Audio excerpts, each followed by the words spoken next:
And welcome back to the Criterion Cult. I'm one of the hosts, Jordan Garcia. We got... Hello, my name is Nacho Vielma. This is Diego Diaz. What up? And Armando Arvizu. Yup, our four hosts. And today, we're talking about It's a Mad, Mad, Mad World, which is a film that is in the Criterion Collection. And if you want to watch it, you should check it out on the Criterion channel. And then later on, we're going to be talking about This Is the End, which you'll have to rent on iTunes or something. It's not available to stream, but it's a Seth Rogen film. And if you don't know what the podcast is about, again, I'll explain it. We talk about films that are on the Criterion Collection. The Criterion Collection puts out all kinds of different types of films, and then each one of us brings a film that we believe should be in the collection, and the other three voted in or out. Today, I'm the one who brought This Is the End to the collection, but first, we're going to talk about Stanley Kramer's It's a Mad, Mad, Mad World. How many mads are there? Is it 3. 4? 4. I thought four. it was 3. It's 4. Oh, okay, what? Let's 1, count. 2, 3, 4. Yep, that's on IMDb. Says 4. I Oh win. shit! I missed that last. You watched the wrong movie, yeah, bro. I watched the wrong. Yeah, Watch the one that has. There's an edit where there's only 3 men. Yeah. Oh, fuck. So how long was that one? That wasn't that long. This one's long. That was only about 20 minutes. Fuck. That's ridiculous. How are you going to have anything to say about this? Anyway. Fuck, I don't know. So, if That you was haven't kinda seen It's a Mad, Mad World before, it is about a bunch of people driving on a road, and a crook who stole a bunch of money is being chased by cops. He goes off the side of the road, a bunch of people pull over, and they go down to help him. He tells them that he has a bunch of money buried under a giant W. All those people that he tells that to basically just go on a madcap caper trying to find that money. And it's basically from around the time the movie came out in the 60s, 1963. Yes. But it's filled with like a bunch of like, comedy stars and just stars in general who from what, like, I don't know, like the 40s, 50s? Yeah, Yeah. 40s, 50s. Yeah, let's say around Yeah, that so time. so it's like what Ethel Merman, Milton Berle, Mickey Rooney, Sid Caesar, Buddy Hackett. You got Phil Silvers, who is Sergeant Bilko. If nobody knows what that is. Jonathan Winters. I mean, you just got like everybody. Yeah. I mean, there's just a bunch of and Huge Spencer cast. Tracy. Yeah, it's just a huge kind of mostly comedic actors Right. and a lot of serious actors. But you have like cameos from the Three Stooges. Jerry Lewis, Don Knotts. Don Knotts. I mean, the list goes on forever. They just keep popping up. Right. And so, one of my favorite things about the movie is that it is, it does have dated comedy in it, obviously. Yeah, definitely. But I think a lot of the comedy, especially from Jonathan Winters, I think, which, we can talk about the movie that we're going to talk about later also, is that a lot of the comedy comes from the way that the people are delivering it, mostly. Yeah. Yes. The way they're reacting to it. Mhm. It's not necessarily that the joke is clever or that the line is that clever. It's that the way that they're delivering it and doing it is really funny. And so that's like, that's one thing that I guess I'll give credit to Stanley Kramer for, is rounding up all these, pretty much stars who I'm sure all wanted to be the main star and have them all kind of have, I mean, they have I don't know if you guys would agree, but I'm sure they have, like, they all have like the equal amount of jokes.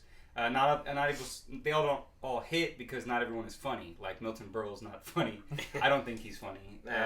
Sid Caesar's not very funny to me. But I think everyone kind of has a chance to shine. Yeah. And there's a lot of improvisation, which also in the movie we'll discuss later. Which I think that's part of like the rule from that is, what are you going to react to what I do? And there's a lot of physical humor, especially in this movie, which I think is part of like that era of the 50s and 60s. Right. There was a lot of physical humor in it. Yeah, especially with like big car crashes and just like them just like flying through windows and just kind of really cartoonish. Yeah, those car crashes, whoever the stunt people were doing, they looked painful. Like, they look like, you know what I'm saying? Like, I'm sure they don't those cars were built like now, right? Right. They're like heavy. Yeah, Yeah, they're heavy, and they Those just are steel. they went head on. Like I was just like, oh, every time. Right. Oh, my bad. Go. No, but what I also found funny was, well, I guess like for example that auto shop that was in the middle of nowhere. Mm-hmm. How, what's his name? Last name Pike. Last name Pikey. Well, it's Jonathan Winters who plays the character. Yeah. Yes, So it's right. like he's like driving He's a mover. He's the driving mover, a right? big moving van, and he goes to like this garage where he like meets his. And the two guys at the garage are like they're famous too for something. I think they're like in shows. Everyone was like someone literally in this movie. But that scene, that place was like built out of paper. Or first off, no, what I was gonna ask is, right. was he like the muscle? Like, there's always gonna be like, he's like the tough guy. Is he supposed to be the muscle, like right? The dumb, kind of tough dumb, guy. Yeah. brawn, muscular guy, and he was just throwing these people Was he? like. Well, Jonathan Winters wasn't muscular. No, No, but no, he but was I'm like saying the- is he's he playing the type, I guess. Is he portraying that type? I don't Yeah. even think he was being a tough guy. He Yeah, I was think just he like just- a Dude, he was- dim-witted, like... Yeah, Dude, kind he- of just like crazy, like That sort scene, he hulked out. He literally like went crazy and was like punching through walls, and it really throwing was people like. for the set piece itself. Like so, basically, he gets duped by this guy who he tells Sergeant about. Bilko, right? Yeah, Sergeant Bilko. He tells him about the treasure, and the guy pretends that he's gonna take him, He's but he probably my leaves favorite. him. But he gets a flat tire, so he has to stop at that gas station you're talking Right. about. Yeah. And he's like telling him to hurry up and put this stuff together. And Jonathan Winters. That part is actually funny. Where he's Yeah. like, telling him, go he's get that bike he's because all- someone might run over it at night or something No, like that. where he's telling him Yeah. to change the tire. He's like, "There's a spare in the back. It's no good." But if it's Right, the no, bike oh, says fine. new tire. Yeah, he says like, he's all check the tire. He's all, if it's flat, then there's a spare there. If the spare doesn't work, then you got to get a new tire. He's all, I don't know, what are you looking at? He's like, "Oh, fix Come the on, if let's you go." don't, Yeah. just fix the spare." He's probably my favorite character out of Well, he's there. probably like the worst character out of all of them. I mean, they're all pretty Yeah. like shitty, and that's the whole thing. he's probably yes. Yeah, because I mean, agree. he like steals people's cars. Like he does like really. Yeah. He shitty steals Don shit. Knotts' car. Yeah, he steals Don, and that's like that with that scene that we're talking about where he's doing that at the gas station. That I think brings to like the first point is that like it's because of the way his character is and the way he kind of already has that like, hey buddy, what's the matter with you? Yeah. Like he already has that like cadence and the way he talks to them and how they're just like these goofy, clueless nerds. Like it's not that like what he's saying is like super clever. It's just like it's just funny because those personalities like make it really funny. yeah. But then I think like what's also good about it is the set pieces. What you're talking about, how it's like real, like that's like stunt people doing that. There's no CGI or crazy special effects. It's like they're like he's literally throwing people through like a garage door and stuff like that. And obviously, everything's made out of like nothing. Like there's no way he would just be able to punch through like a door and stuff like that. They literally destroyed that whole in that scene.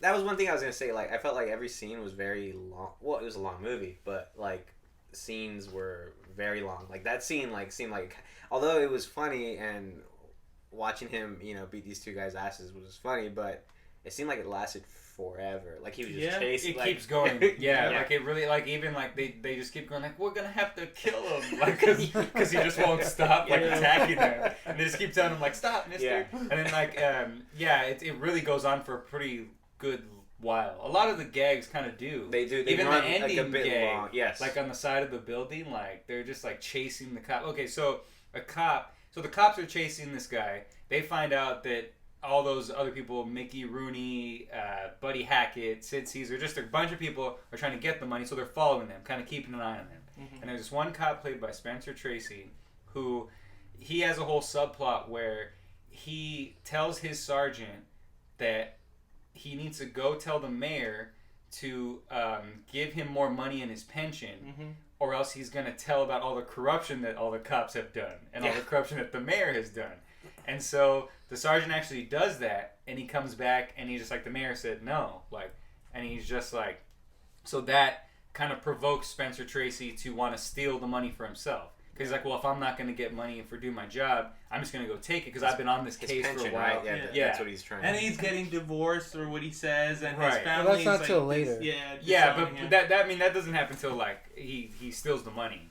Like, Right. but while he's just gonna like take his wife and his kid on a vacation. Yeah. So like ACAB, like all cops are bastards basically, and so basically like Did they you just make that up, or is it no, that's like a thing. No. That's Where have you Well, it's a been? movie actually. It's actual movie. the guy who did, I think, who directed Sicario Part 2. That's his movie. He has a movie. All Cops Are Bastards. Really? But, I don't know. Oh, well, yeah, okay. yeah. But anyway. Yeah, but I think it's been a thing, right? I'm sure it has. Yeah. I'm sure it has. But that's where I first kind of noticed it, was that movie. Okay. I had heard of that movie. And anyway, so eventually the sergeant just kind of breaks down and just like, you know what, he calls the mayor. He's like, you know what, I'm gonna fucking tell everyone about the corrupt shit we've done. I'm gonna tell everyone. I've got documents.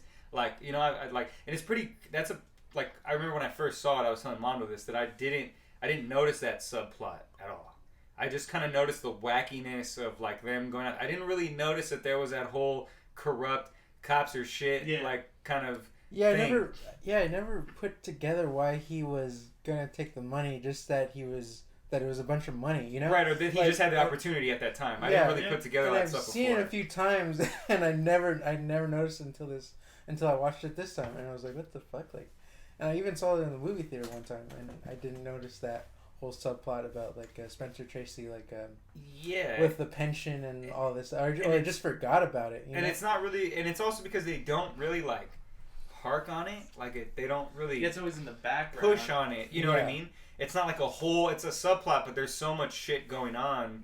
Yeah, and it's such a long film that they, right? Like, they have to go back to each character and like do what they're doing, and like.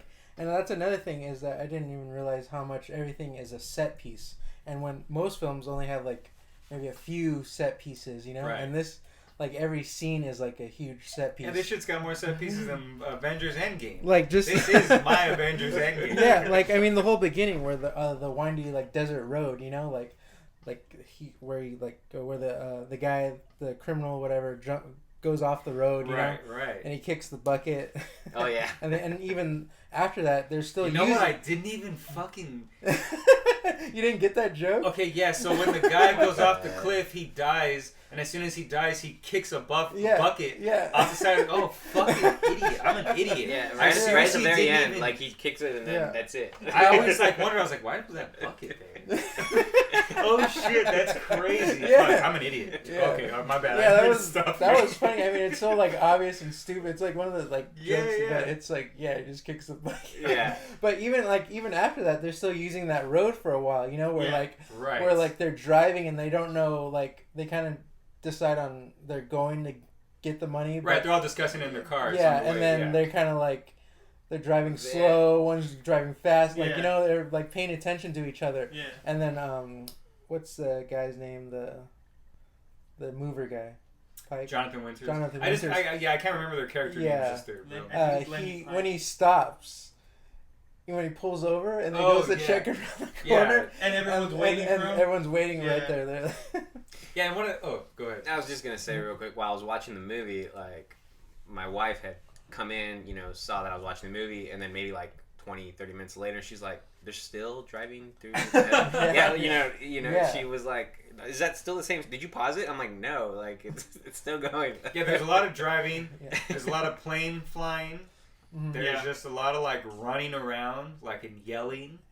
Like, it's just a lot, but it's good, I think, because that's what I mean. Like, they're able to entertain you with each character that they cut back to. There's never like a dull moment, even though I don't really care for Sid Caesar or Milton Berle. I don't mind cutting back to them and seeing their characters getting into whatever they're getting into. Yeah, because they have other characters with them, like the mother with Milton Berle and Sid Caesar's Ethel Merman, who plays like the annoying, which this is really funny. I mean, you know, it's just something to bring up that like they had, you know, it's a very small female cast. Yeah. They have just the two wives to Milton Berle and Sid Caesar. Mm-hmm. And then Ethel Merman plays the mother-in-law to Milton Berle, which is funny because they were only born a year apart. Oh, wow. Yeah, the wives are younger. And the wives are very young. You can tell. Yes, which is, of course, just how they did it back then. Yeah. Like, Ethel Merman should have been his wife, like, not his mother-in-law. Yeah. Like, you know what I mean? And so, but anyway, so she's like one of the main female characters. She gets a lot of like stuff to do, a lot of stuff to say, but she's literally just the butt of a joke. Like, she's never like a full-fledged character, just the annoying, nagging. Yep. Like, you know what I mean? Like, you're never happy she's on screen.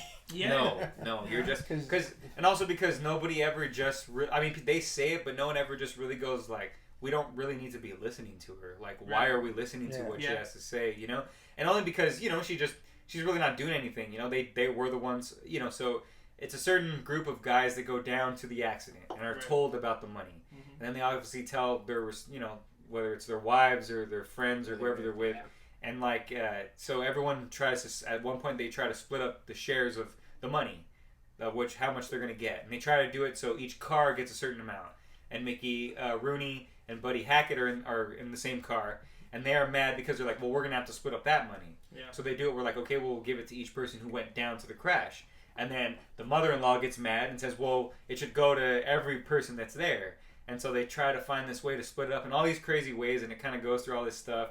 And he's even explaining it like, you know, you'll get this much because you were in a car, and you'll get this much because you know this person, and you'll get this much because you walked down there, and you'll get this much, you know? You know, and I was going to try to do the math to that, just because, like, he was so detailed, like, you know, when he was explaining, okay, this person gets this share, this share, this share. And I was actually going to try to do the math just to see, is it accurate? I don't know. That was just my opinion. And I was wondering, like, because, you know, he was breaking it down, you know. Obviously, you know, it's all scripted, but I was just wondering, like, is that... I think the math was accurate. Yeah. Like, I mean, I can't imagine it wouldn't be, but I wouldn't know. I was just listening to it. because even at the end, like, they say, like, okay, it could have just been 14 shares, but you had to go and run and take it off all for yourself. Right.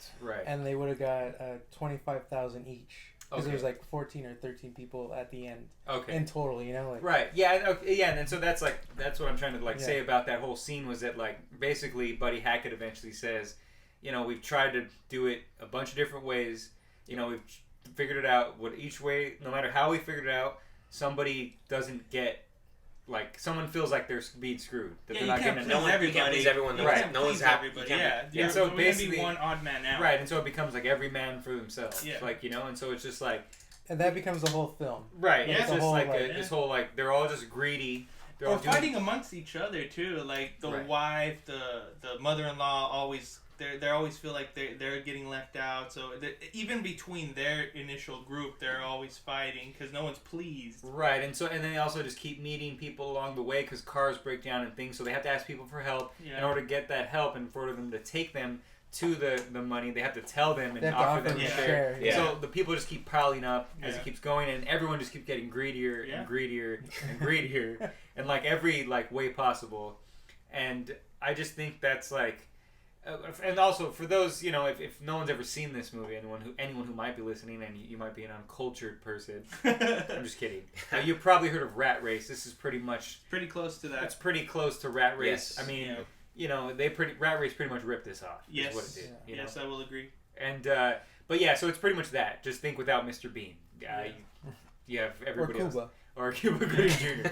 Right. You have and so I think this is like a really. Especially towards the end, you know, how they all just, none of them win. Nobody wins. Nobody gets anything. Everybody just, like, gets screwed, you know? And I think that's, like, a good, you know, it's, like, a really funny, in sort of the way the movie we're going to talk about later, is, like, it's just, like, a really wacky way to talk about, like, greed and corruption, basically. Like, you know, they talk about, like, police corruption.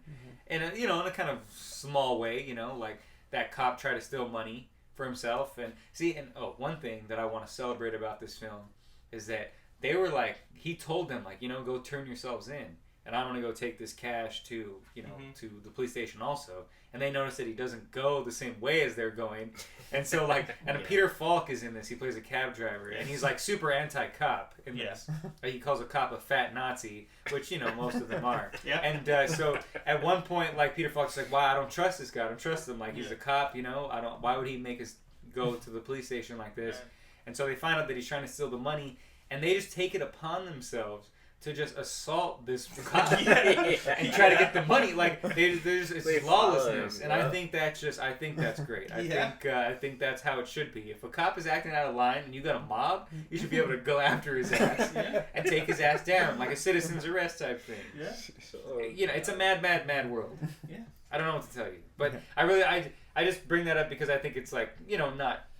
It's kind of relevant to what's going on. It's like they literally were just like, there's like a lot of characters in there who just didn't like cops. When the cop first comes and sees the dead body and he asked them, did he say anything? They're just like, oh, don't tell the cops anything. We don't want to be here all day. Like, you know, they're just like, it's a man that world is very anti-cop. And I want to say that Stanley Kramer would be part of the movement right now. Very anti-cop. It just shows where society's always been on their outlook towards cops. Is always like, nah, we're not going to tell them anything. You know, like, we'll figure it out ourselves. They don't trust them. Yeah. Yeah. Yeah, that's true.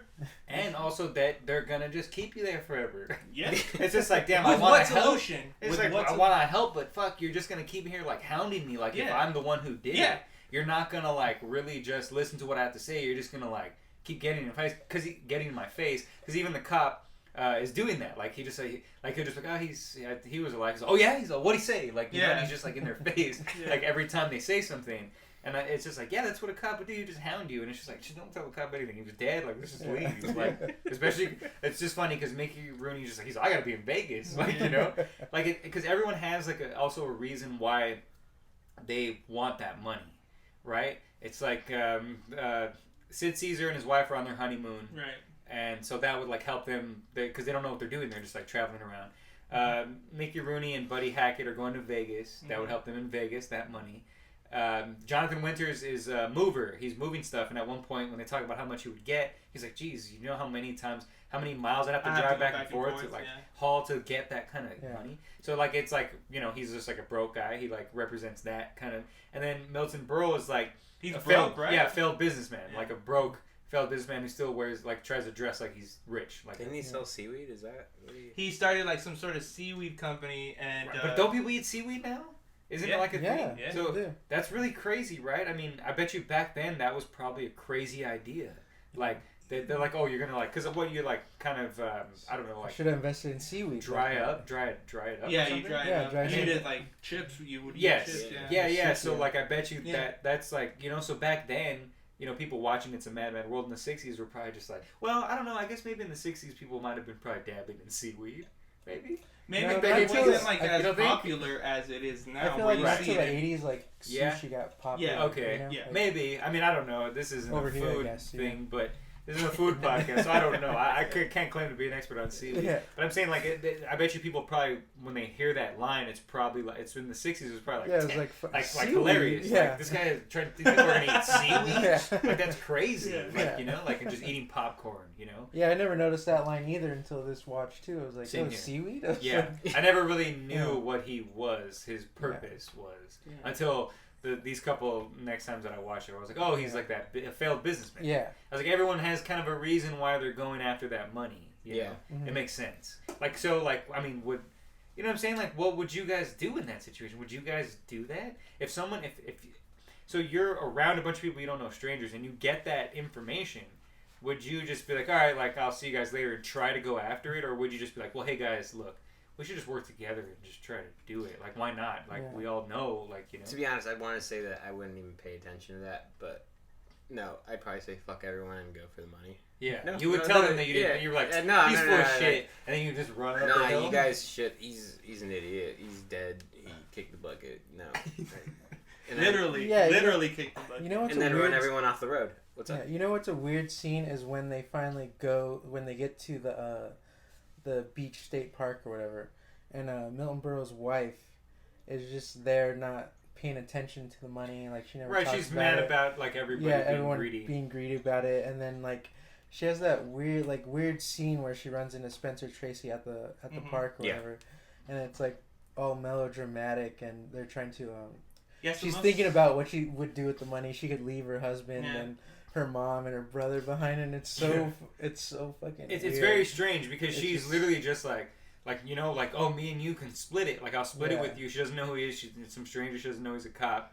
And she's just like, yeah, like, oh, man, like, you know what? What are you going to do with it? I'm going to, like, take it off. Like, I'm going to, like, I hate this. Like, everyone's greedy and terrible. Like, and then it pretty much just gets, like, shattered once they find they're like, where it is. That was a nice dream. Yeah, she's like, oh, that was a nice dream. It almost lasted 5 minutes. And it's like, damn, like, she can't leave Milton Berle because he'll probably, like, hit her. But that's Berle's a how it piece was. of shit. That's how it was. Milton Berle back is a goddamn wife beater. No, I don't know. He's, you know, R.I.P. But I mean, this whole cast. But that's kind of how it was. So that's probably written or like. I'm I'm just sort of joking, but it probably is a thing where it's like And also too, like I'm sure like the mom's like, well, you can't leave this one until you get that money back that I lent to. Yeah, he owes me $15,000. Yeah. You know, like. Yeah, no, that is a really strange scene because it's funny because just they so don't out of really nowhere. and they also don't give her any kind of arc or anything about the movie, and then they give her that little moment. Yeah, it's like a spotlight on her, which is kind of cool. It's a nice little moment for her. I feel they focus more on her brother, if anything. Yeah, definitely. We haven't even mentioned her brother. Yeah, there's way too many. I mean, honestly, you got if you're listening to this and you haven't watched this film, I think it's really worth watching because it's just like really fun. And don't worry, like nothing's wrong with your TV. Like the credits start off black. To say that. Yeah. It's just a black screen for a very long music, time, and you hear music, and then you get some more animated credits that go on for a pretty long time. Also, then the movie starts. But I really do think that it's like enjoyable for anybody. Yeah. Like any type of age group, I think could enjoy this. Yeah, no, definitely. Yeah, I really actually liked this movie. I couldn't see. I don't know if like when initially watching it, those credits took forever, and I'm like, I don't know what's gonna happen with this movie. It's gonna probably just drag. And a lot of people get scared away from older films because of the credits at the beginning. It literally took like 10 minutes just to get through that. But once I realized that it wasn't my receiver or TV that was broken or anything like that, the movie started. No, it was good. It was funny. The movie was funny. It was enjoyable. But I'm saying, like, like, it's entertaining. Like anyone can watch this. It's the humor, it's not, there's no age, you know what I'm saying? Like, anyone can watch this, basically. Yes, and, like, I feel like, I feel like kids could enjoy this, too, because it's, like, very slapsticky. Yeah, and it's animated, there's a lot of physical humor, was what main point I'll say, because, like, I could actually relate to it in the sense that me and my sister, during the summers when we were off school, this is the type of movies that would be on during the daytime for some reason at some point. For sure. So we would watch these kind of movies. Like, I'm a big fan of Jerry Lewis because of that. Because I would watch the stuff he would do with Dean Martin. Same here. Yeah, I used to watch movies like that at my grandma's house if I'd stay home from school and stuff. Yeah, for sure. It's it has all that. Like it's got a cameo from Jerry Lewis. It doesn't have Dean Martin. It didn't have Dino. I don't know. It didn't. It didn't have any of the Rat Pack. Which is a shame. But they might have just all been, I don't know, doing something else. Killing people for the mob at that point. I don't know. Yes. But yeah, so that's I think that's one of the reasons why I brought This Is the End to the podcast, because it relates in that way. It's just like you have all these kind of big name comedy actors. I think Milton Berle was kind of a stand-up. I'm not sure, but none of them were like actual like stand-up comedians. They were more just actors that were comedic in they're like song and dance people. Mm-hmm. They're just sort of comedic in movies. Yeah. I don't think they could actually go up and be funny without, like, if someone didn't write something for them. Right. I think a lot of them, because especially Sid Caesar. I mean, he had Mel Brooks, Woody Allen, I think Carl Reiner, and Neil Jordan writing for him. You know what I mean? Like, which they're like, they're like some of the best writers. Yeah, like, especially comedy writers. Yeah. And a lot of these actors too went on to do variety shows, that's the kind of humor there. Exactly. That's what I was looking. That's the word I was looking for earlier. I think I said vaudeville. I was variety. Like they're like variety type comedians. Which was big during that time. Yeah, which I'm not trying to take away anything from them by saying that. Yeah. But because what I mean is that like I feel like obviously we're gonna get into it in a little bit, but This Is the End kind of has that same feeling. They're not all like stand-ups. They're more comedy actors. Yes. Like sort of, and they would probably be a lot better on stage if it was sort of a variety show where there was like, they could throw up pictures or they could do music and they can do stuff like that. Skits and whatever, Right. And so that's what, like, I think that's like a really cool thing that, we'll just talk about the way, let's just get into the director before we kind of wrap it up and the way it looks. Because that's another thing, too, is that it really, like, looks beautiful. Like, it really pops in a way. That's one of the things, too, I wanted to mention is the CinemaScope. Like, it's 70 millimeter, then they use that a lot. Yes. And when... and it's gorgeous. When Quentin Tarantino did, what was it, Hateful Eight? And he had the Roadshow version, and it was 70 millimeter. It started like that, too, where it was just playing the music at the beginning to a blank screen for like a little bit, for like a long time, and then so they're using that whole scope. You know, like everything looks huge in this film. Yeah. You know, like Yes, everything is it's like super wide. Everything, Yeah. you see everything. And I really liked it because it really just reminds me of like a Looney Tunes cartoon. Like Yeah. the Road Runner and Wile E. Coyote, just in the desert. But you have like the color of the Road Runner. Blue. Which is like, you know, you'll have like a few characters with like color in them. But it's mostly like dark colors. But like the cars, you know, they pop.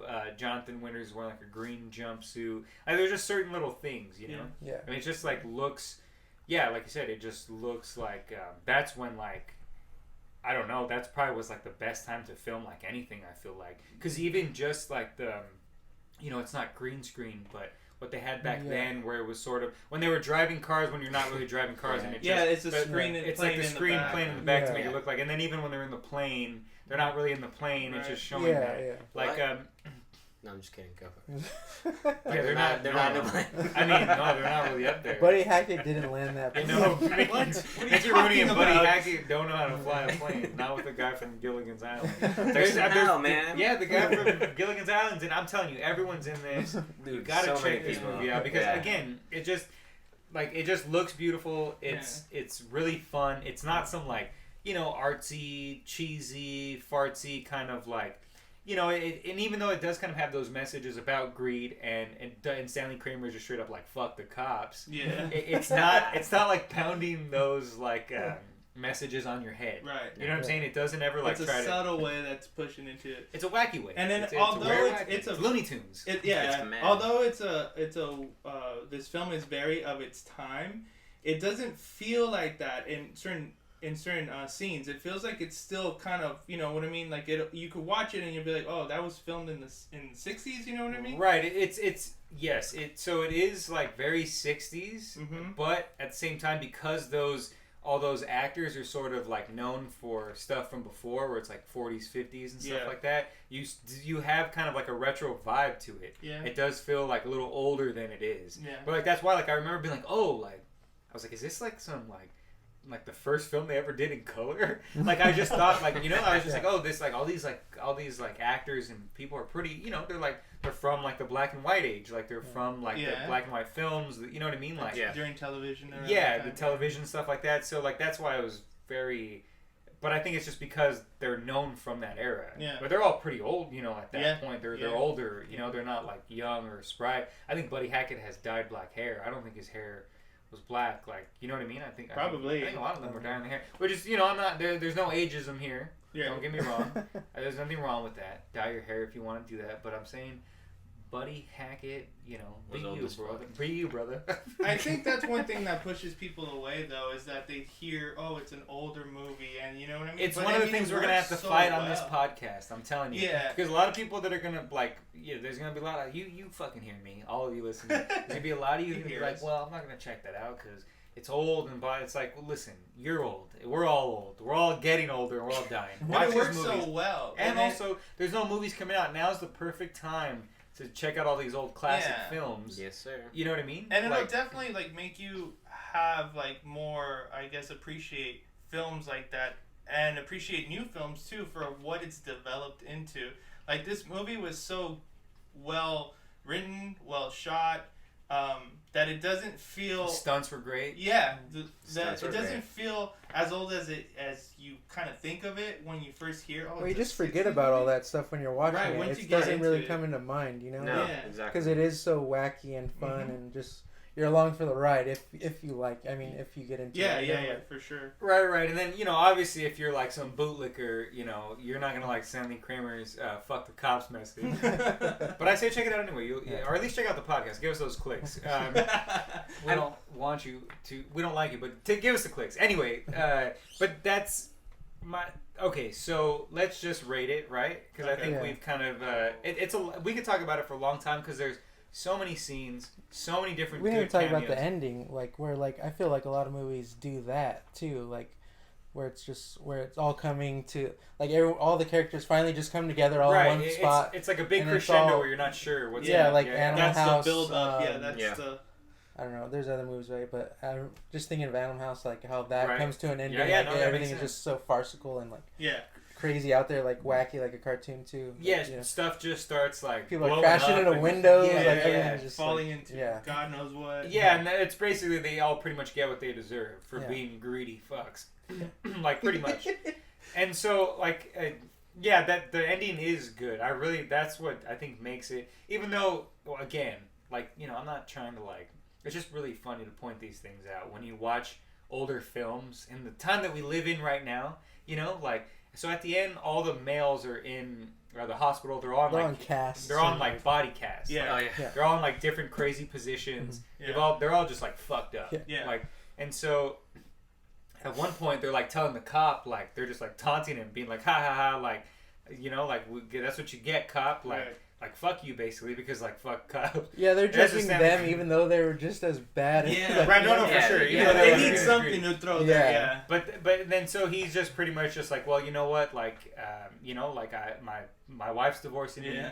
my daughter hates me, all this stuff, like blah blah, like I don't think I'll ever laugh again. And they're just kind of like, and then like Peter Fox is like, oh boo hoo hoo, like and then at one point Buddy Hackett, he's eating a banana.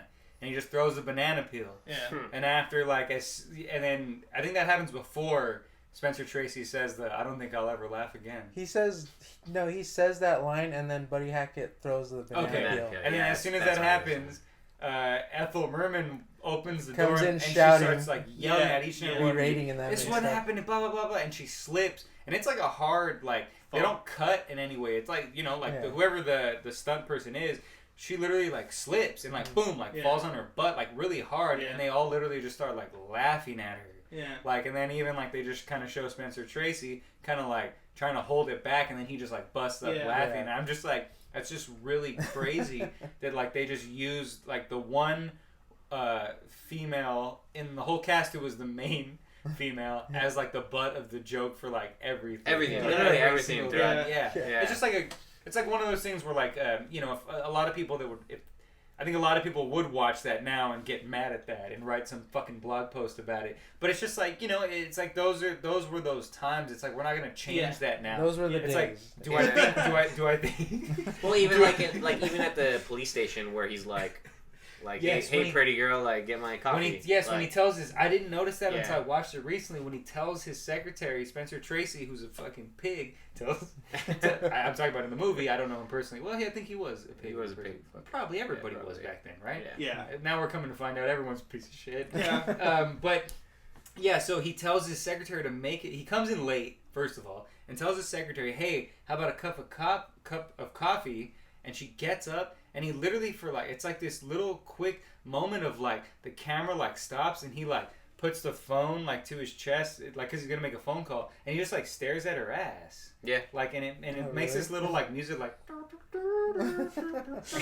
Like it's kind of a quick moment, Yeah. but it's like really strange. It's like out of Right, place, yeah. and it's just like, oh, like that's crazy. Like that they would just also have that female officer in like some tight skirt where you would see her butt. Like Yeah, Yeah. she didn't say a word. Like Yeah, that's really crazy. Thank you, opinion. Nacho. Well, and again, I'm just pointing these out to be like that. Stuff like that is just sort of no, strange it's crazy. to see Yeah, now, no, 'cause you're just definitely like, you that's watch like- it and you're like, oh, yeah, that's Yeah. like weird. Like why did anybody agree to that? But I guess that's those were the times everyone was a goddamn racist, misogynist nutbag, Yeah. basically. Yeah. yep. I mean, for the most part, they were mostly serial killers. I'm sure Mickey Rooney killed a few people. I'm sure. The look in his eyes, the franticness that he has in that film.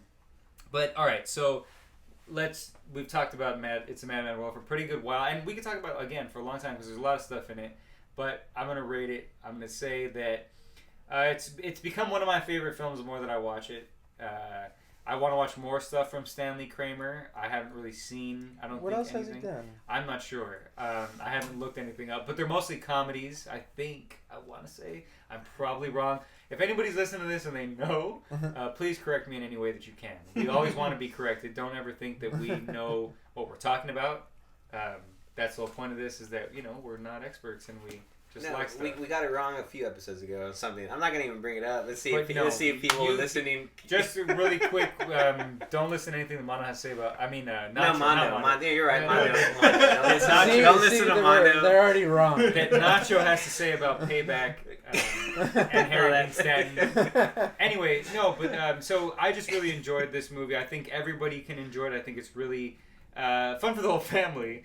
I Yeah. think It really especially, is. Honestly, like if I would like to show it to my grandma, because Yeah. I think she would really enjoy it. It'd be like a nice little thing for her to watch. She'd just be like, "What's going on? Like this is Yeah. really crazy."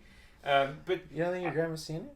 I don't think so. She's not like a movie person really, but I mean, she's seen, she knows who those people are. You know what I mean? Yeah, yeah. Definitely. And so that's what I'm saying. Like everyone does, from your mother to your grandmother. Even if you're, young kids don't, like, it's about time to learn about Mickey Rooney and Milton Berle and all these Sid jackasses. Caesar. Yeah. and- I They mean, do- young kids might, but they I do a feel like Simpsons episode. I feel like most about people Exactly. will recognize like Yeah. a handful of people in this. There's For so sure. many like. For sure. Yeah. And that's why I give it 4.5 Mickey Rooneys. Wow. And that's, it seems like that's not a lot, but it's a lot. It's a full-on Mickey Rooney. Yeah. Just old, senile, yelling out of his mind Mickey Rooneys. Yeah. 4.5.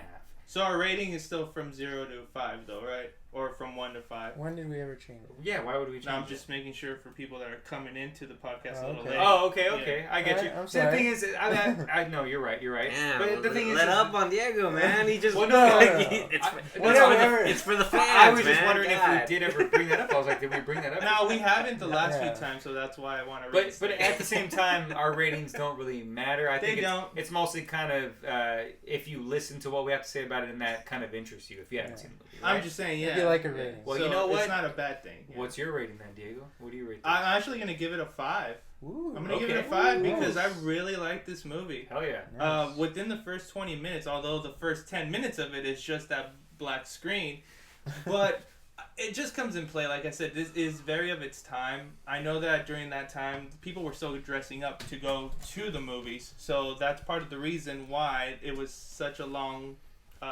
first half.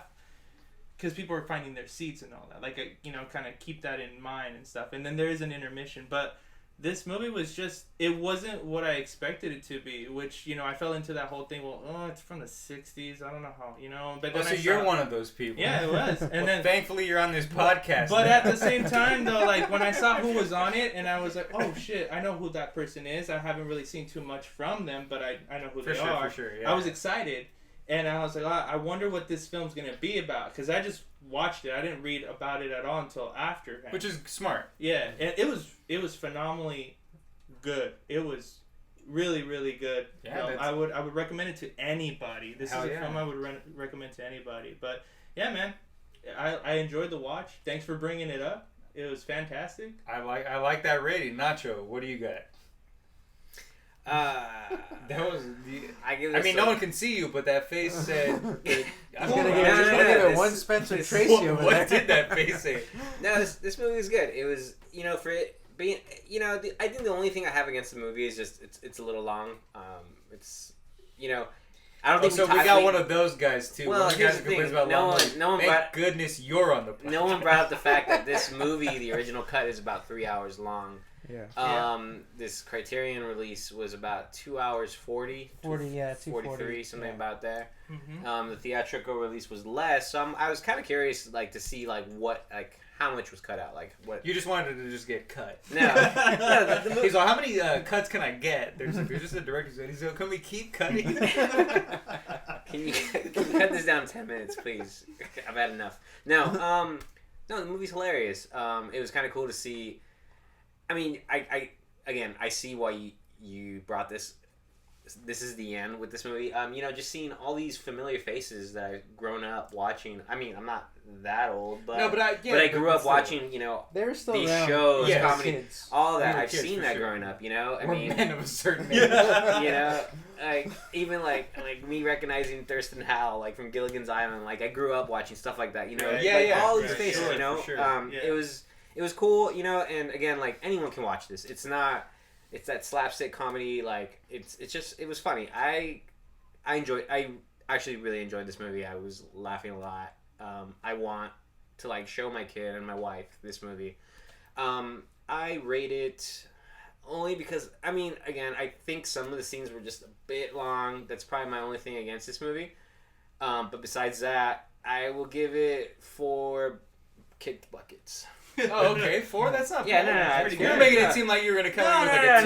no. I I thought like you the were gonna movie, give but I'm gonna give Okay. it 4 kick buckets. All right. Yeah. I I like give it it. 1 share. I thought you were. Yeah, You guys yeah, were right. about to attack me right now. Mondo, you've already seen this. I Yeah. mean, you're the one who pretty much, I think, turned me on to it. I mean, I think I'd seen it before, sort of, Mhm. but not fully. And you were the one who let me borrow when you had first gotten it. Or, Yeah, I got it because I saw it when I was younger. My brother had shown it to me. So Okay. Yeah. it was Yeah. one of those things or whatever. But I don't know. I give it like I don't necessarily give it a 5, but yeah, I guess 4.5 shares.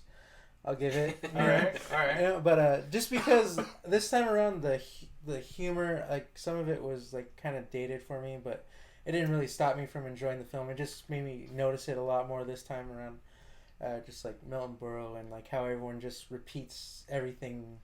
Like, Right, they you know, repeat all it have to wackier. say, they all have to say it, you know, say the Yes. thing or whatever, and like I don't know. Oh, what did they say? What did they say? No, he said this, and like you know, Oh, just okay. kind of like It's Just- like that where it's them- yeah, they're one of trying them to will buy say a time. line and they'll just like repeat it to Yeah. try to because that's the only way they can improvise. yeah, they're trying Right. to improvise, but they're trying to think of something while they're saying that to improvise, and it just like you know whatever. But Right. anyway, but no, the film is like it's great. Like it's a wacky, fun, Looney Tunes live action film. You know, like Yeah. if, in the best possible way. Yeah. And I love Looney Tunes shit. I mean, who doesn't?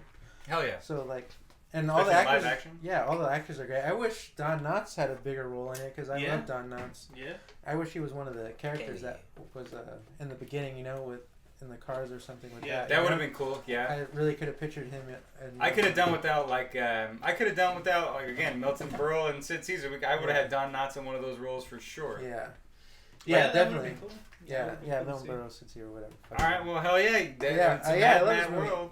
I People mean, should watch it. Fucking. Everyone should watch it. Everyone Hopefully, should this watch it. conversation. Don't watch Rat Race. Don't watch Rat Race, No. but I mean, most people have seen that, so that's what I'm saying. If you Just- have I just watched wish it, Mr. watch Bean was in this. this because That's why I've it's- never it's seen much Rat Race. superior. It's much more superior. Nacho loves Rat Race. No, I just love Mr. Bean. That's and who doesn't? Let's not say, but I'm I'm not saying. gonna lie, I love But I'm Mr. saying, Bean. do we need him in an ensemble? Let's just have him as the Bean Man. Johnny Yeah. himself. English. Yeah. I don't want him in an ensemble. He was great as Johnny. But it's a English, I Madman World. understand. That's a great ensemble. And Yeah. Yes. Yeah. that brings us to our next film, which, Yes, sir. all right, so I brought this, me, Jordan. I brought This Is the Jordan. End, which is directed by Seth Rogen and Evan Goldberg. Mhm. And so basically, everyone knows what This Is the End is about, but I'm going to say it. So Seth Rogen plays himself, Mhm. and his friend, an actor, Jay Baruchel. Everyone play plays himself. themselves. Everyone plays themselves. A And version so- of themselves. Yeah, right, yes, and so yes. basically it's a story about how Jay Baruchel lives in Canada, but he comes to LA to visit Seth Rogen. They go to a party at James Franco's house, and the end of the world happens, right? Yeah. And so this, also, the reason I picked this to be in the Criterion Collection, first of all, is because, so let me just say this right off the bat. Because I know if anybody listens to this who like really cares about film, I think they'd probably be mad that I would try to bring this film to the Criterion Collection because it's not filmed in any sort of special way. It has sort of the very basic digital kind of look to it and feel. There's no special camera, nothing. There's no nothing special about it in any sort of way. And so I understand that, and I could totally say that that's true. It's pretty much basic in that sense. It's a basic blockbuster film, but it's not the '60s. They don't have access to the cinescope. I think they had this kind of same idea as It's a Mad, Mad World in that like it's an ensemble. It's filled with all those comedic actors. It's got Jonah Hill. It's got Craig Robinson. It's got Michael Cera, Paul Rudd. I mean, and it's got a bunch of those little cameos. I mean, they don't come out throughout the whole film, but they all kind of happen at the beginning. You got Rihanna, like Michael Cera. Channing Tatum. Channing Tatum, Danny McBride, Aziz, yeah. Aziz. Like you have like a bunch of people who are pretty much, basically for It's a Mad Mad World at that time. These are like Okay. Mickey Rooney's and our like Sid Caesars, basically Of our you know, generation. of our Yeah. generation, and I think it's also should be in the collection because of the fact that there really isn't movies where celebrities are able to sort of parody themselves in a way that it really just shows like the film is also kind of the same way. It's not necessarily about greed, but in a way that it is. It's not about greed for money, but it's about like kind of saving your own ass. Training on each other, right. And also they're just like, you know, essentially they're all just like a bunch of like, what they're supposed to be is like spoiled rich assholes. Yeah. Like they all kind of lost themselves. They just don't really care about they're anything. Hollywood. Yes. Like they're Hollywood. Like, So I you know, not a lot of films, not a lot of comedic actors, or I think actors in general would try to put something like that together where they really parodied themselves. Like James Franco, like that's what a lot of people think James Franco is like. Yeah. You know what I mean? He is. And No, I'm just I'm kidding. sure he No. probably is. But you know, let me just bring this up really quick. It's pretty like that. A lot of that didn't age well in terms of James Franco. Wait, isn't he on the because when he spotlight talks right about now? having sex with Lindsay Lohan, that he pretty much kind of like tricked her into having sex with him because he said he was Jake Gyllenhaal like that. It's just like, oh shit, like, dude, like that did not age well. And then even kind of like him not getting into heaven, where he's like, yeah, fuck you, Danny McBride, and he falls down and they eat him. Yep. Yeah. Like that doesn't age well either, because it's like, oh yeah, like, yeah, he's fucking a piece of shit, I guess, right? Like, I mean, that's what everyone's saying. I don't know James Franco personally. I like that he died like that. He calls it out at the beginning of the movie. He's like, I think Danny McBride's gonna eat my ass or something like that. And that's what I'm saying. It's like so, foreshadowing. And like, so on a technical level, all right, so it's hard to kind of like argue this, because on a technical level, it's not great. It's not amazing. It's got a lot of cool stuff in it. You know, it's got to be CGI because of the scope of what it is, right? Yeah. They got to have a giant demon with a giant dick. They got to have like, you know, souls coming out of bodies. So they have to use CGI. And, you know, is it the best? I wouldn't say it's the best, but it's still pretty okay. So to me, it comes off as like the same way. It's like a live action cartoon. Okay. And it's about these specific like characters that like are actors and people that we know, and we kind of like have these ideas about them. Like, and so they kind of play on those ideas, and it's like sort of a cartoon. It's like the end of the world. They're like running away from demons. It also feels like a lot, let me just say, watching it again, it feels very much, it has like a Ghostbusters and like a Bill and Ted kind of vibe, where it's like that adventure kind of film where, like, you know, it's like that buddy kind of, you know what I mean? I don't know. I mean, No, I see what you're saying. Quick question though. Did you watch the short that supposedly spawned? Yes. I think it's just like Jay and Seth versus the apocalypse. Yes. Yeah, I mean, it's just them like in a room. Nobody shows up or anything. It's just kind of them like going back and forth. So yeah, that's what I mean. Like, they had talked about making a movie about that from then. You know, they made that short so that it can get funding for a movie. And I don't even think that, like, because it's a different guy who directed and wrote that. Like, Seth Rogen just not took it, but, you know, I think he got that idea and, like, made it something. Yeah. Whereas, like, I don't think that guy Evan. No. It's some guy, Jason.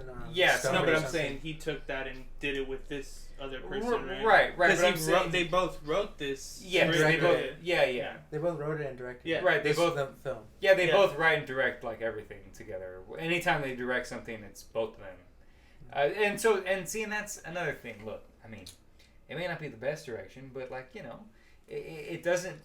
There's no reason for any kind of flashy direction, any kind of flashy stuff, because what you want to see is them interacting. I mean, come on, Danny McBride acting the way he does. Yeah, that was one gripe I had about the movie, or like Yeah, gripe, thinking huh? about it, like, you know, that it's not this huge like scope of a film, but like it is kind of what they grew up in, like making home movies and filming stuff. So it fits that, you know, And like, it it doesn't have to be this huge scope. I mean, because it's just so small, like they're mostly in just one room, and like some of the special effects, they make it huge, you know. And because you know, as opposed to a lot of people in It's a Mad, Mad World, all of them are very good at improvising. Yeah. So just having them in a room together and just giving them sort of a situation, they could really make it super funny. Right, Like, which I feel like that's one thing that kind of helped this film, is the fact that they were so witty. They're quick with wit. That, you know, it was less physical humor and more like, and there's some. what they can think of. But totally not as much as the other one. Right. This one's more them thinking on their toes what they're gonna come up with next. And a lot of that wasn't that it was crazy clever.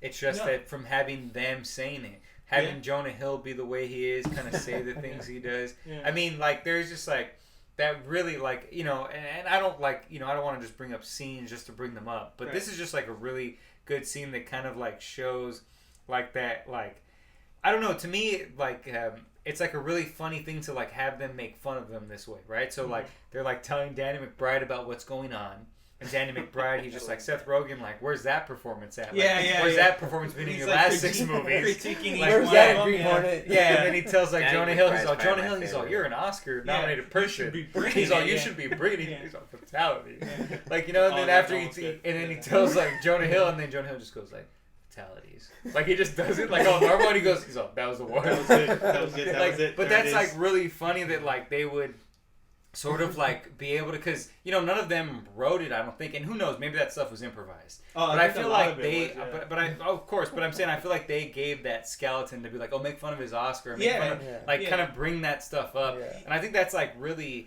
you know, because when has a movie ever done that? When has there been? I mean, there's been big ensemble films, Right. but not where the people sort of played themselves and like really like lampoon parody themselves. of themselves. You know what I mean? Yeah. Yeah, that's true too. Like they don't like if they are on some ensemble, they're playing the character they always kind of play in films. You know, not them. Right. Like you know, like what they got famous for, like Yeah. as opposed to just like the personalities that well. Now it's a little different because during the time in the '60s, you know, we didn't know everything that Milton Berle did. We didn't know everything that you know everybody did. We didn't have Yeah, they weren't so much in the TMZ limelight. and shit. Yeah. You know, like we didn't have that. Yeah, paparazzi I was a wasn't huge that fan big of a of thing. the portrayal of Michael Cera. Like his, He was hilarious. He's just so like a hundred, Yeah, it's great. like 180 of like. I mean, obviously we don't know him personally, but like the not the timid, shy guy. Exactly, Like, yeah. you know, But he's he just was like no, Right. he's there like Just slapping this fucking Rihanna's asshole, ass, like, doing slaps coke. Rihanna's. Like, Yeah. he's just a dick. Yeah. Like it's has this it's- coke smell. Yeah. Oh god. Like, Yeah, he's sort of like the Don Knotts. Yeah. of this one because Don Knotts was wild like that. Oh I hear. man. That's what I hear. Yeah, no. That's what I mean. Like, I really like you don't see that in movies. Like, so you know, like if you kind of think about like generations of like the comedic actors, at least from what I know and what I've seen, right? So at first there was sort of like, you know, the Adam Sandlers, the Chris Farleys, the David Spades, and there was like that group that sort of like had the, you know, there was all those comedy movies that were coming out, as like Norm Macdonald and like Dirty Work and, you know, Billy Madison and Tommy Boy and most of the SNL stuff. Yeah. And then you kind of had the like the it's sort of SNL, but it was also actors as well. So you had like Will Ferrell, Vince Vaughn, the Wilson brothers. You had they were called the Frat Pack. It was like Ben Stiller. It was like all those like, you know, people who were just on like Dodgeball and Old School and like those kind of comedic stuff. And then, you know, they're like understudies in a way, because like Seth Rogen and all those and like Jonah Hill were like in those movies, like in Anchorman and like stuff like that. Yeah. They were like small parts, and then they became like with the 40-Year-Old Virgin and like Knocked Up and like Superbad and all that stuff. That group of people like sort of became. You know what's really funny about that is if you think about like Paul Rudd, because he just looks so young, was able to sneak into this Every generation. generation. Yeah. Like, you know what I mean? Like, Yeah. where, like, because, you know, they didn't take Will Ferrell. They didn't take the Wilson Right. brothers. Like, Paul Rudd's in This Is the End. Yeah, as he if is. he's part of that generation, but he's, like, part of the older generation. Like, that's a whole nother podcast. That Paul Rudd is just, like... Paul Rudd doesn't age, dude. He's not aging. Yes, he is a vampire. And he like... He's and he, immortal. Like, he slipped his way into this... You know, because he's, like... he was in Knocked Up. Yeah.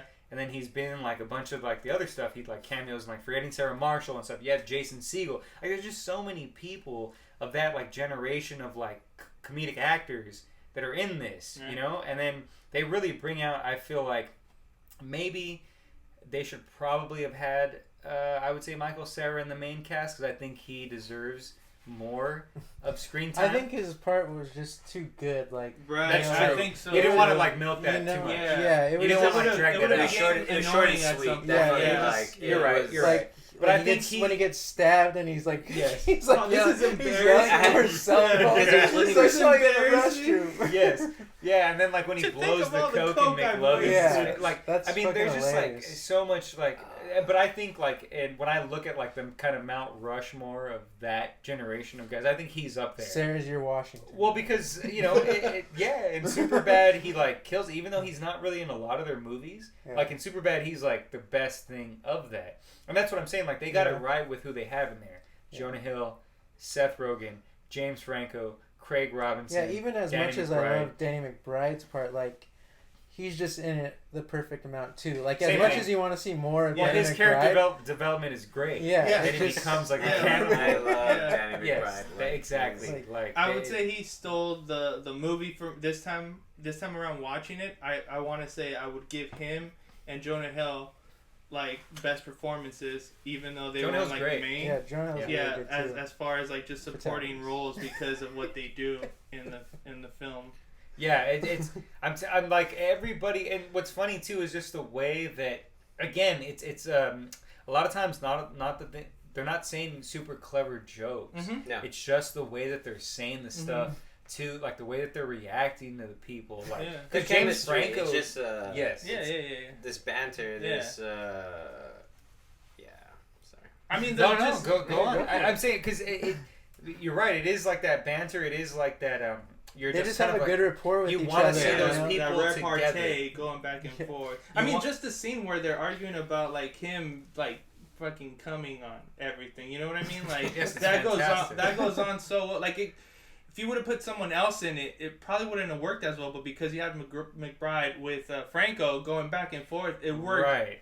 fantastic. And it's sort of like one of those things where, like, because, like, the whole, like, there's a thing where Franco doesn't like Danny McBride. Where he's, just like, he's like, I don't like this guy. Like, I didn't want to invite him to my party. And I think that's, like, a really good, like, I don't know, because if you watch, like, the movies, like, because the movie that Franco's in with Danny McBride, the main one, Your Highness, is, like, a really bad movie. Yeah, it was. And so I feel like they're... They and, bring like, that up though in the Yeah. Yeah, like, but it's that's what I'm kinda saying. I feel like another one, yeah. it makes sense that he wouldn't like him. Yeah. Because he's just like, you know what, like Seth Rogen's the guy I've been having success with. Even Yeah. though Danny McBride's in Pineapple Express, but he's like a bad guy. Yeah. Yeah. Where it's just like, you know, like I feel like he's just like, yeah, like all these little beefs just like really make sense. Like where you can like see them when you're just like, oh, you like that, you get that. Where like it makes sense that like Jonah Hill would be jealous of Jay Baruchel because he knows like because he's just like, oh, Jay Baruchel's like he's holding on, like Seth Rogen's holding on to that lame Canadian life, you know, like when he's praying for like for God to kill Jay Baruchel, Yeah. like, you know, he's like kind of saying like, and that like I don't know, to me that makes sense. Like Jonah Hill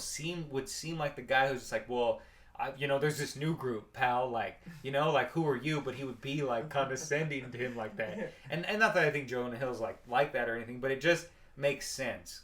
And the contents of like the movies that you've seen and the way that they are in those movies, it like makes sense, you know? And that's what I really like. I don't know, I really enjoyed that about it. And it's also, again, it's not necessarily about greed, but it has that like idea of like, so, you know, they're left on Earth. Most of the people that were good were taken to heaven, right? So they're left on Earth. They are greedy because they all want the Milky Way. Yes. That's one of like the funniest. It's a metaphor for That's something. literally You know? one of the funniest parts is when they talk about the Milky Way. When like James Franco literally says he's all I got up in the morning specifically to go get that Milky Yeah. Way. Like, you know, they're just so, but they have like all this other stuff, Yeah. and they all just be like, well, like the Milky Way is obviously mine. Like, you know, like, yeah, it's just, and that's why I had asked you. I tried to ask all of you, but I don't think I got an answer from everybody.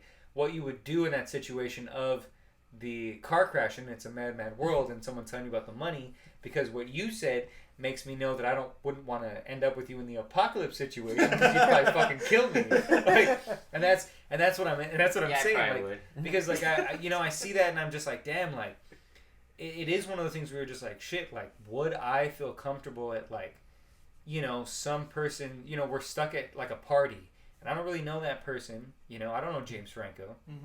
And we have to stay there while this shit's going on. I don't feel comfortable there. I don't know these guys. Like, would that be like, would I try to leave there? Would I get mad that I have to stay? You know what I mean? Like, I really did think about that watching that the first time. Because I was just like, if that situation happened, you know, more than likely I'll be home because I do nothing. But I'm saying I've never been invited to a party at James Franco's house. But if this podcast blows up and when it does, and when I start hanging out with James Franco, you know, who knows? The apocalypse might happen. And So the money thing is different, man. Now, if it was an apocalypse, I'd totally Emma Watson all you fools. I'd be like, okay, So I'm you're not gonna gonna. take I'm all not, our shit? No, I'm not gonna get raped by you guys, and I'm gonna leave. well, no one. See, that's the thing. Oh, You- whoa, whoa. That's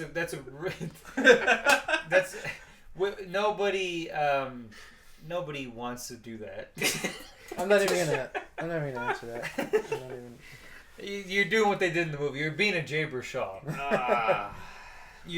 there wasn't that vibe in the air, and you brought it in. I here. think That was like the I the literally worst brought it character just like for me a was movie. Jay Vershaw in this film. Really? Yeah, he was like I so liked him. annoying. He was You just know like what? so whiny and so yeah. He's very You know? whiny, but he was the only one who wasn't a spoiled With asshole. common sense. But he he was, was- but he was a shit. But sure. they He do was find a out. shit. Yeah, they do find out that he was because when he goes to the house with LA Craig Robinson. at some point. I know, So, but he's But when he kinda- goes to but the he house was with Craig right. Robinson, No, he's like, yeah, we could we go. could just live here, blah blah. Like, I would have left Seth Rogen's ass too. He didn't want to go, and then he expects me to go get his ass some water. True, and food. Yeah. very true. I would have been like, "Fuck True. it, we risked it. they We were all risked pieces of shit. our but- lives. Yeah. Like, let's chill." Well, I mean, it kind of shows you Yes, too that they they, all were, although yeah. they were all friends Yeah. or somewhat acquaintances, they didn't know each other at all. You know, that it just starts developing that they don't really know each other. Well, as- that was another point of it too. Is it just like it's just like Hollywood shit? It's just Yeah. like you like that's why it kind of Fake tells them like friends. you sold out. Like you're not the same anymore. Like you know, like what you don't eat gluten. Like you can't eat like Carl's Jr. Yeah. Like you're just like some like you know some lame, pretentious asshole. yeah, some lame Hollywood fucking fuck. Yeah. And that's what we don't want on this podcast. I'm just kidding. So, same thing. Like, Stanley Kramer was like, fuck the cops. Seth Rogen is just like, fuck the cops, too. I think that was the metaphor with what they're all supposed to be cops. Just kidding. The cops never show up ever in No. this film. Which makes sense. I mean, it's crazy, you know. I mean, you know, cops ain't gonna show up when shit like that cracks. They can't shoot devil dogs. Yeah, they're not gonna Doesn't shoot make an sense. earthquake, you know. They can't shoot an earthquake. They could, they would. They might try though. They might try They'll try to blow it shooting. up. It's because yeah. they can't. They might. It's not because they wouldn't. It's because they can't. Correct. If they could shoot an earthquake or a fire, they would. Yeah, anyway, we're getting off topic. But so yeah, so that's. I mean, you know, I feel like I'm not hearing too much opposition from you guys. Maybe I'm just talking too much. Well, but, I will say that this time Ooh. around watching it, I didn't like it as much as I liked it. okay, the and first what time. for what reasons? Though? So this has been one of the only, now I wouldn't say the only movies, but one of the few movies I've paid to watch multiple times at the theaters. Okay. And I liked it. I really liked it. The watching it the first time and the second time, I really liked it. It was still funny. It wasn't like, even though I knew what was coming the second time around, I still enjoyed it. And then I watched it a few times when it came out, you know, like on HBO or whatever. And I still thought it was okay, but it had been maybe like, I think the last time I watched it was at least 3 or 4 years ago. This time around, I don't know why. Maybe it's because I'm looking at it to see what I find that I might not like or what I do like for the pod. I don't know. It feel like it didn't really age very well. It felt like I was nitpicking a lot more on it. I didn't really. But like nitpicking, what? What was it that you? I think like certain characters weren't what I thought they were. Like he said, Jay kind of annoyed me more, and he didn't annoy me in the beginning, the first time around of watching it, and this time around I was more annoyed with him than I was pulling for him. Okay, but I was annoyed with Milton Berle and Sid Caesar, but I still gave It's a Mad Mad World a really big score. I Right. still think that It's a Mad Mad World is a good film. I think there can be annoying characters. Yeah, right, but I feel like because this has less characters and they're more focused on those characters and the development of these characters weren't so well thought out, I just popped out more to me. You think the development of the characters in This Is the End is not well thought out? Yeah, not as much as That's It's a Mad crazy. It's a Mad Mad World. There is really no character development. And This Is the End. They all have like they all realize they don't have to be selfish, except James Franco, obviously, when he does that in Danny McBride. But for the most Right, part, but they all have like a development. They all The go whole through point like a is growth, Jay is trying so hard to kind of... and he goes through a growth. But they only do that because they realize that's how they're gonna get to heaven. I don't think, So I don't it's like, I don't think it's and like so it's very... like they shouldn't even got to heaven because they're just trying to be good people Well, and no, sacrifice themselves. but it shows that it But doesn't. do we really but the- know that? What if But see, they're the really thing, no, no, no. good-hearted? The Come thing on, is like Mondo. there's a difference. Like there's a difference between like so if you know you're gonna like when he says like let go of me, when Seth Rogen's like let go of me so I can say, or okay, let's Right. bring up Craig Robinson. Like he actually ran over there and tried to get the demon away from them. That was before he knew that. No. They all knew. He knew that too. He had told them already. Like, oh, if you're just good. Remember, they had the secret meeting. If you're just good, you'll go to heaven. He's like, all right, like they made a pact or But whatever. they really realize that once Craig Robinson gets taken up. But I'm saying that, and that's why they showed that part of them trying to be nice to each other in a fake way. Yeah. And like it showed that it doesn't work. I mean, if you really let yourself go and you're falling to go die, like you're really doing that. Like you're not faking that. Like that's really happening. Like you can't fake really dying for somebody. Like, you know what I'm saying? If he would have been like, yeah, I'll save you, and then like they go and he just like runs away and then the demon kills them, then yes, they you know. But that's the thing I'm saying is like, yeah, you can really do that, but the intention really in your head. The intention doesn't that matter more than the actual act? But the intention sometimes? can only be that you really want to do it if you really do it. But yeah, but they're only You're not gonna get yourself eaten But I by think he's demons. still doing it with see, the like, intention of like, oh, I'm it's trying like they to be see good. the- It's not necessarily like it's not his conscience really being like, you know what, this is who I am. No, in those moments, it obviously is because even Seth Rogen is being brought up by Jay Baruchel in that beam of light, and he realizes, oh, we're not gonna be able to go up if I don't let go. Like, it's not because he's like, well, if I let go, I'll go up to heaven too. He's just kind of like, fuck, like I don't deserve it, like, you know, like, and I'm sure he means that. He's not like he's not saying that and letting go to go fucking get eaten by a big dick demon because he's like joking. At that moment, he means it, you know, and he's really exactly. like He did. So all it needs is that moment. I mean, what do you mean? All you need to go is like confess and God forgives you. What the fuck are you talking about? God's an idiot. We're talking about God logic here. Whoa. No, I'm gonna say that we're talking about God logic here. Like we're not talking about like our logic. We're talking about what is in like all you gotta do is go ask for forgiveness or do that. That's kind of the logic of the movie is that you just do something good and you repent and then God's like, all right, cool. But you're not even bringing up the right part because James Franco does it. I would say that's more about. But that's what I'm Franco's saying. part, yes. He does it like, and then he acts petty. Yeah. He acts like an asshole, so he doesn't make it. I don't. How does that? That doesn't. No, I think he just saying wasn't. that's a I don't better think he was point. truly genuine, and I think that's why he didn't go up. Like from the get go, he wasn't truly. Well, no, yeah, okay, that's what I'm saying. But you were trying to say that like everybody's towards after Craig Robinson wasn't genuine, but that's not true. That's not true at all. Yeah, them three were kind of like they were just doing it to do it. Even At Seth first, Rogen. okay, but you just said in the moment that he said that it was genuine, and that's all that it needed to be. They obviously didn't live their lives in any genuine way. So why would a couple of minutes? You must fully repent. Again, and it's silly. It's silly God logic. Yeah. I don't understand. It's silly Christian Catholic logic. It's just that silliness. All you gotta do is literally when you're on death row, all you gotta do is like say some prayers and they'll let some preacher say some shit to you and they'll resolve your sins and you think you can go to heaven. You know I'll what I'm let saying? you know when I'm on death row. And see But I'm saying like I don't believe in any of that. I think that's all insane. But I'm saying just for that's the movie's logic sake. of It's the just movie. Yes. Yeah, right. But you guys are trying to like go against that logic, but that's the logic of the movie. Well, I'm just getting to the point of the character development. Like But they that's get what to I'm a saying, point there and is then that's character it. development. But I mean, you're saying that there's not much character development in the film before. And it's a madman world. There's none at all. But They're I think literally there just is greedy because and they're developing to become more, cynical, more mad, more, greedy. It's them No. how much they're gonna push themselves to get this money. You know what I mean? Like they'll blow themselves No, I think up and that's not character development. Character development is them changing, is them starting somewhere and changing at the end. I mean- Character development is not them hyping up where they started. They Well, no, start but I mean, greedy like, and they they get start- greedier and then they fucking get fucked you up. don't see the greediness right away though. You start seeing it more and more You so. see as a- it right away. Literally right away. I mean- as soon as they all go back to their cars in the thing, as soon as they keep it from the cops, that's the greediness. I mean, know it's right see away. you see greed, but you don't see it as bad as it gets until towards the But end. I'm saying that's not character development. That's not character development. Character development is when they start one way and they develop into something else. And this is the end that happens to the characters. They're all assholes. They sort of slowly develop into not assholes where they realize, hey, I shouldn't be selfish. I should do things for other people. And they go to heaven. Not all of them, but some of Right. them. And it's a mad, mad world. Quick correction. Christian character development. I said both. Wait, what?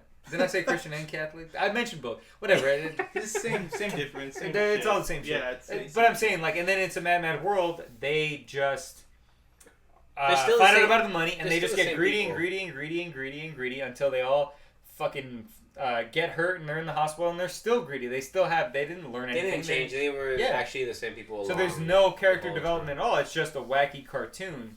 In This Is the End, there's literal character development. They literally learn lessons from the way that they were. Like there's friendships that get mended towards the end. It's like a thing. Like you know.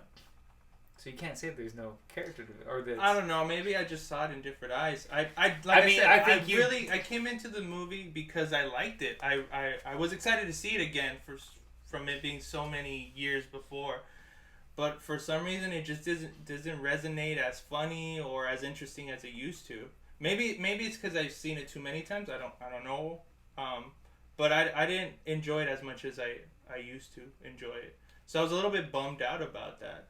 All right, and that's fine, but that's why I'm just trying to ask you why, and that's why I was arguing about the character development because that's false. Okay. So that's why I'm asking like what other reasons, why like what? So when you rewatched it, Yeah. you said it might be because you've watched it over and over again. So what? I mean, so you're saying like the jokes just they're just not like hitting for you. Yeah, it's maybe just some not- of the jokes just didn't really like. I didn't find them as funny as I used to think they were, and like some of the characters, like I said, I just didn't really like anymore. Like I said, we talked about Jay. But I'm saying like I don't know. That just can't be an excuse because there's characters in movies that you don't like, but that doesn't mean the movie's bad. That doesn't make a movie I didn't say it was bad. I never said that doesn't make a movie. That doesn't make it so that you wouldn't like a movie. Like I don't like.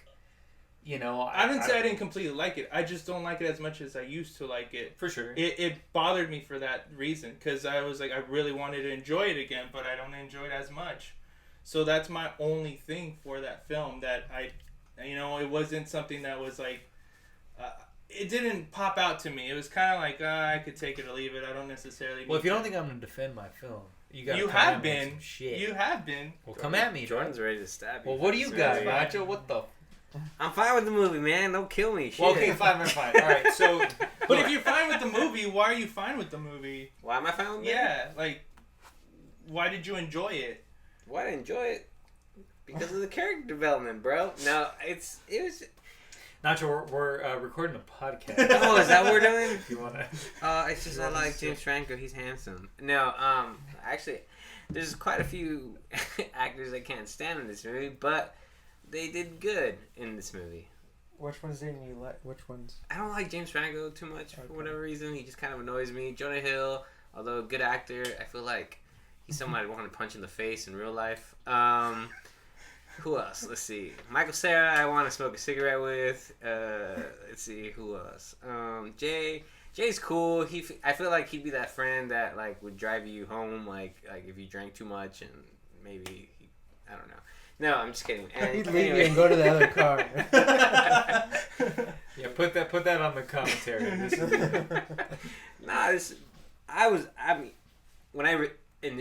When I originally watched, or the first time I watched this movie, I was a fan. It's nothing really special. Yes, like Jordan stated earlier, it's a blockbuster movie.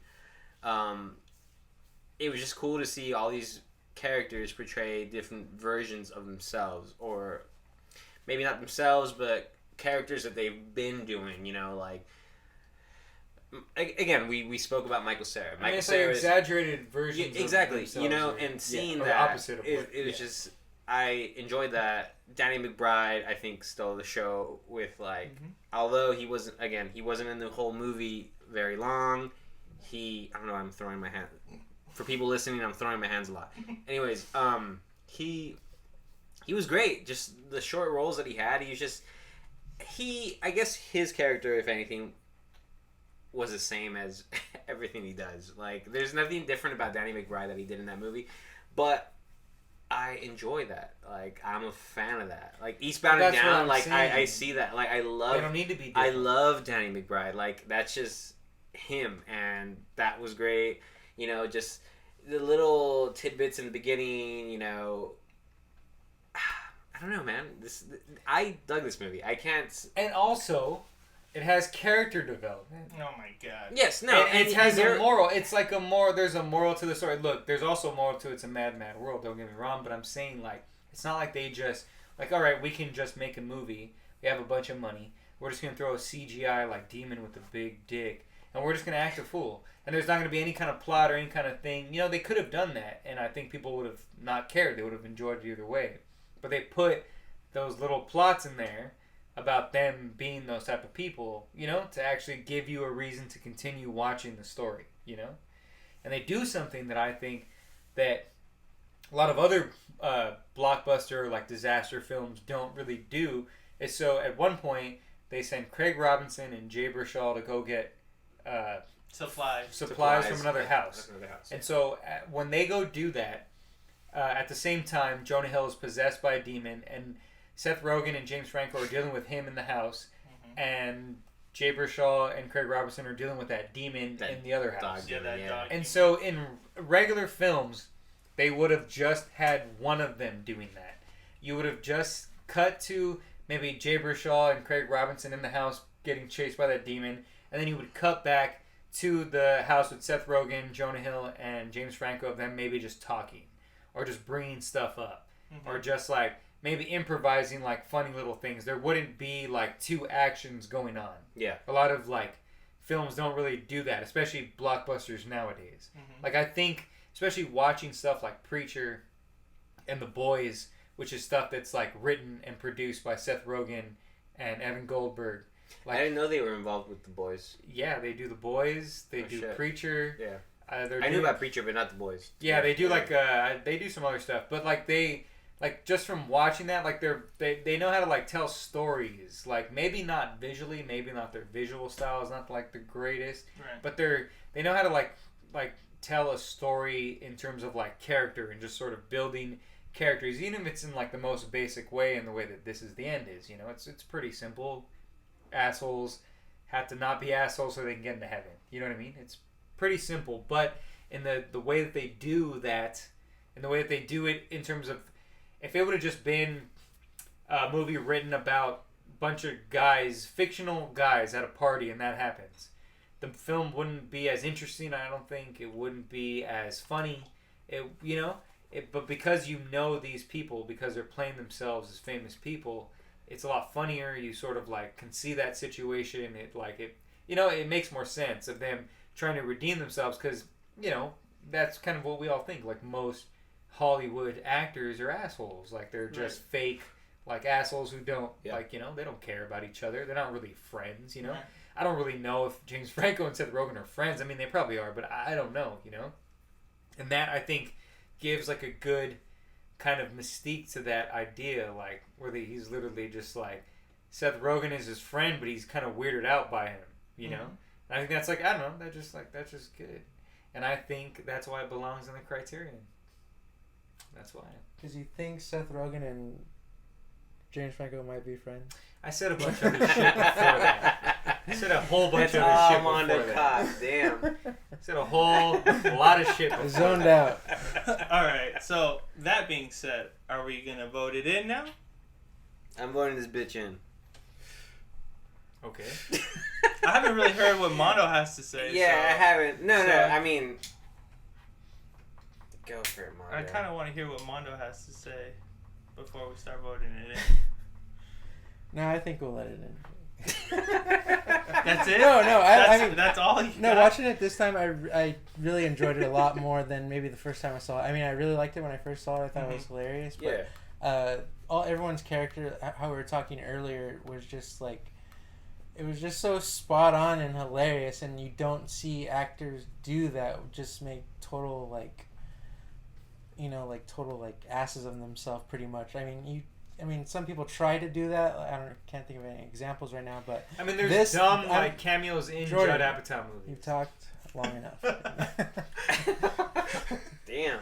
So I'm just saying, they really go for it, and it's a whole movie of them doing that, not being themselves, or being these weird caricatures of themselves, Right. and different weird personalities, and bringing all this weird this friendship turmoil. I mean, they're a group of friends, but they're not really, there's always this turmoil going on, this subtle stuff, little things, not it's all just petty shit, and I don't know, that you don't see that at all, I guess. And I don't know. I don't think we'll see it anytime soon with anything. You know, like there's not many movies that are made like this where it's just kind of like a complete joke. You know, where on themselves and Hollywood and all that stuff, because they are kind of like the comedians right now, or I mean they're kind of fading away sort of, but not really, you know, like there's almost a new generation coming in now.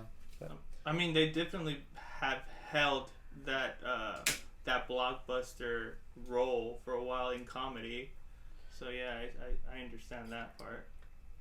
Not related to this movie, but who's the new generation coming in? it's sadly what's his face. No, I'm just curious who the new generation. I really don't know. Pete Davidson. Yeah, he's waving him in. He's bringing him in. That's it. Well, that's why I don't watch any comedy movies. This Is the End was the end for me when I stopped watching big. But yeah, like all those comedy guys are movies. doing other stuff now, like Seth Rogen and his partner Evan Goldberg. What's his name? Yeah. They're like, you know, they're producing shit and they're like doing all that kind of stuff now. Jonah You know, Hill like started directing. So. yeah, Jonah Hill's like become more of a dramatic actor, like from now on, you know, kind of, and not really doing this. And even Michael Cera was just doing plays and stuff, right? And you don't see him in films that often anymore, like just random things. And McBride's just on HBO. Yeah, he's producing his own stuff too, directing, writing, all that Writing. stuff. You know, I mean, they always were, but more so, you know. And Craig Robinson's just kind of like floating around everywhere. I think he has like a game show actually. He does like host stuff. What? He does. Really? I think he had like a TV show for a little bit. He's like in a lot of like different TV shows. Yeah. Yeah. So wait, you letting it in or not? Yeah, I said I was letting it in. And you're letting it in. I was Nacho? letting it in, so we don't have to hear Diego. All right then. Well, no, I'm just kidding. I'm just kidding. I want to hear you. What- No, I'm just messing, man. I mean, I hear your argument and everything, and I understand. And I don't hear yours.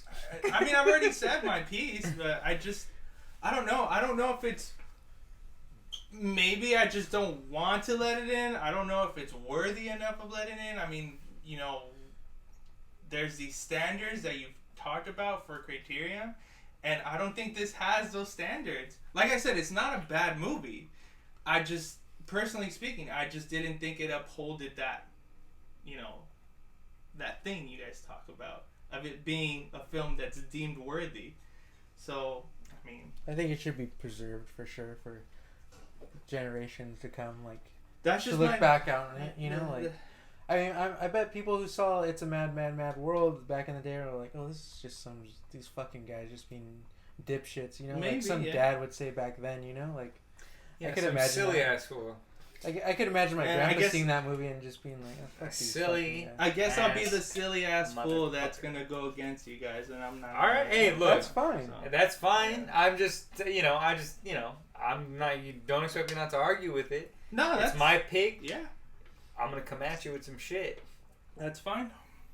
And I don't think you had a valid argument why it shouldn't belong there. All right, but it's in there. This Is the End is there. It's in there. We let it. It's 3-1. That's fine. And if this was the end, we'd kick you out. That's out all right. to where the demons are, and you get your head Why would chopped. I even be there? Fuck off.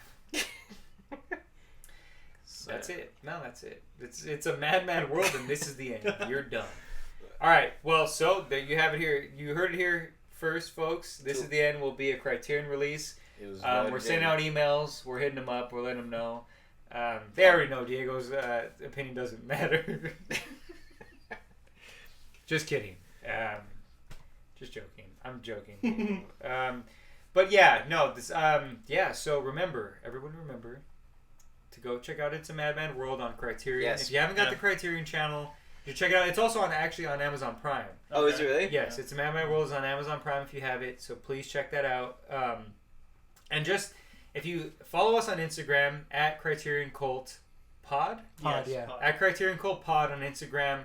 Any post, it doesn't matter which one. I'll do another post about this episode. We'll do a post about this episode, obviously. But if you watch the movie, you didn't like it or you did like it, if you don't think it belongs in the Criterion, you do, let us know somehow.